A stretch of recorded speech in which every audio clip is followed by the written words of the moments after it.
આયુર્વેદ જે છે ને એ ખાલી ને ખાલી દવાઓ પૂરતું સીમિત નથી.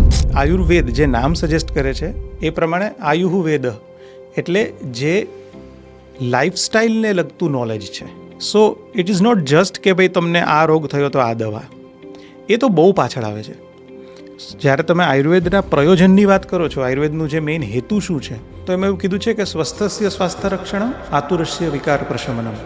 પહેલો હેતુ એ છે કે સ્વસ્થ વ્યક્તિના સ્વાસ્થ્યનું રક્ષણ કરવું. સો તમે એવો ડાયટ, તમે એવી લાઈફસ્ટાઈલ, તમે એવા પ્રકારનું સાયકોલોજીકલ લેવલ અચીવ કરો કે જેને કારણે તમને રોગ જ ન થાય. તો પહેલાં તો એ જ શીખવે છે આયુર્વેદ કે ભાઈ તમારે રોગ જ ન થાય, તમારે વૈદ પાસે કે ડૉક્ટર પાસે જવું જ ન પડે, એ પ્રકારે તમે પહેલાં તો તમારી લાઈફસ્ટાઈલ ડાયટને ફોલો કરો.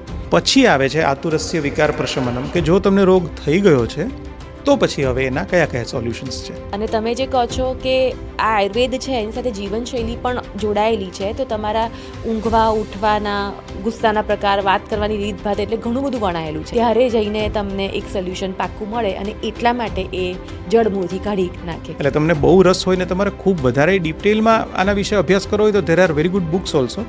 સો એ તમે વાંચી શકો, ઓપન બધે અવેલેબલ હોય છે. બુક્સ સજેસ્ટ કરું. એક જે છે ને એ આર્યભિષક કરીને બુક છે. આયુર્વેદ વિશેની માહિતી, તમારા શરીરની પ્રકૃતિ વિશેની માહિતી, ડાયટ વિશેની માહિતી,